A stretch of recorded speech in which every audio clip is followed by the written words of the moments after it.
অন্নপূর্ণা যোজনায় আবেদন করে ফেলেছেন কিংবা করবেন, কিন্তু আবেদন যারা করেছেন তাদের অনেকের বেশ কিছু ভুল ভ্রান্তি টুকিটাকি এটা সেটা হয়েছে ফর্মে। এবার আপনারা অনেকেই আমাকে কমেন্ট করছেন, দাদা এডিট অপশনটা কি হবে, এডিট অপশন থাকলে তো আমরা কারেকশন করতে পারতাম। এবং দেখুন, আমার হাতে কিছু নেই, সরকারি একটা স্কিম, সরকারের গভর্নমেন্টের একটা সিদ্ধান্ত, এবং অবশ্যই আমি চেষ্টা করতে পারি আপনাদের জন্য ভিডিওর মাধ্যমে, যেহেতু আমাদের একটা বড় চ্যানেল এটা, সেহেতু আমরা চাইলে আপনাদের জন্য একটু রিকোয়েস্ট করতে পারি, সরকারের কাছে একটু আবেদন করতে পারি, যাতে করে খুব দ্রুত এই অন্নপূর্ণা যোজনার অনলাইন অ্যাপ্লিকেশন যে প্রসেস রয়েছে পোর্টালে, সেখানে ছোট্ট করে একটা এডিট অপশন যাতে করে অ্যানেবল করে দেয়।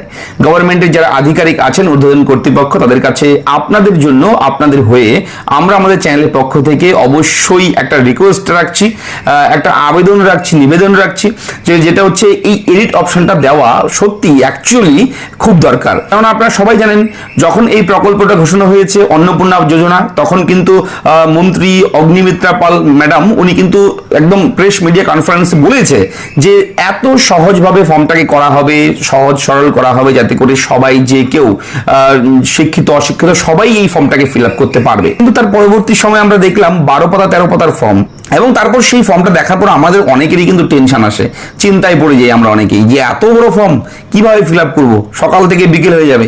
তারপর আস্তে আস্তে সেটা একটা সিস্টেমে চলে আসে ফর্মটা, যে ফর্মের ধরন কিরকম, কোথায় কি লিখতে হবে, এগুলো নিয়েও ভিডিও চলে আসে সোশ্যাল মিডিয়ায়, বিভিন্নভাবে কন্টেন্ট ক্রিয়েটাররা জানাচ্ছে, শেখাচ্ছে। তারপরে সেটা ইজি হয়ে গেছে। বর্তমানে ফর্ম ফিল আপ কমপ্লিট, মোটামুটি আরো চলছে, 3 মাস পর্যন্ত চলবে।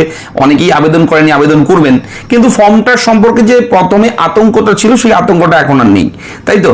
সেই ভয়টা কিন্তু এখন আর নেই। প্রথম যখন ফর্মটা চালু হয়েছে তখন যেরকম ভয়টা ছিল, টেনশন ছিল, সেই টেনশনটা কিন্তু বর্তমানে আর নেই। আমাদের মতো যারা কন্টেন্ট ক্রিয়েটর বিভিন্নভাবে ভিডিও করে আপনাদেরকে সাহায্য করছে, আমরাও সাহায্য করেছি, এবং ফর্মটা অলরেডি ফিল আপ করার নিয়ে সমস্যা আর নেই।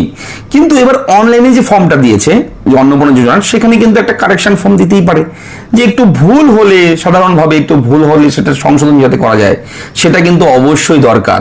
এবং এটা কবে হবে, করবেই করবে না আদতেও, সেটা এখনই কিন্তু বলা যাচ্ছে না। কেননা আপনারা দেখেছেন যে 2-3 দিন 4 দিন থেকে ওয়েবসাইটে একাধিক update, step by step update হচ্ছে।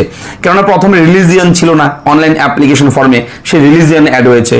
এবং এরপরে কিন্তু আরো একটা আপডেট, সেটা হচ্ছে ফর্ম প্রিভিউ, অর্থাৎ ফর্মটা ফাইনালি সাবমিট করার আগে আপনি প্রিভিউ করতে পারতেন না আগে। এবার কিন্তু আরো একটা চান্স থাকছে, যদি ভুল হয় সেই প্রিভিউ করে আপনি চেক আউট করে আবার ব্যাক করে আপনি কিন্তু সেই জায়গাটা ঠিক করে আবার প্রিভিউ করে সাবমিট করতে পারবেন এখন, ঠিক আছে?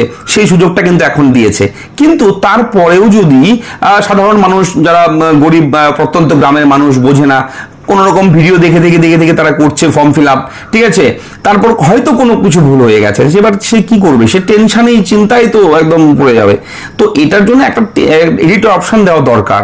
অবশ্যই জানি না এই ভিডিওটা কতদূর পর্যন্ত পৌঁছবে, টোটালটাই আপনাদের হাতে, আঙুলে সেই ক্ষমতা। শেয়ারের মাধ্যমে আপনি এই ভিডিওটাকে একটু পৌঁছে দিতে পারবেন। যত শেয়ার করবেন তত মানুষের কাছে পৌঁছবে ভিডিওটা। অবশ্যই এই এডিট অপশনটা যত তাড়াতাড়ি সম্ভব এটা দেওয়া দরকার, দেওয়া উচিত। কেননা এটা দিলে অনেক মানুষ যারা ভুল করেছে, বিভিন্ন ধরনের ভুল করেছে, সেই ভুলগুলো সংশোধন করতে পারবে। এবার আপনারা বলবেন আপনাদের কি মতামত রয়েছে। আমার মতামত আপনাদের জন্যই আমরা প্রোভাইড করলাম ভিডিওর মাধ্যমে, এবং আমার সঙ্গে যদি আপনারা একমত হন অবশ্যই কমেন্ট করে জানাবেন এবং ভিডিওটা একটু শেয়ার করবেন।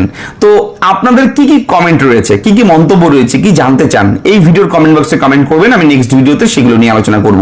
ইতিমধ্যেই বড় বড় আপডেট এসছে চ্যানেলে, আরো একাধিক আপডেট দিয়েছি, ব্রেকিং আপডেট, যেমন জনকল্যাণ শিবির হচ্ছে আগামী 15, 16, 17 তারিখ জনকল্যাণ শিবির, এগুলো নিয়ে আপডেট এসছে। এবং যুব শক্তি যোজনা যেটা রয়েছে, যুব শক্তি প্রকল্প, আগের যুব সাথী প্রকল্পটা কনভার্ট করে বর্তমান সরকার যুব শক্তি যোজনা করা হয়েছে। আদতেও এই জনকল্যাণ শিবিরে এই যুব শক্তি প্রকল্পে আবেদন করা যাবে কিনা এটা নিয়েও আপডেট দেওয়া হয়েছে। আপনারা ভিডিওগুলো দেখুন এবং আপনাদের মতামত জানান।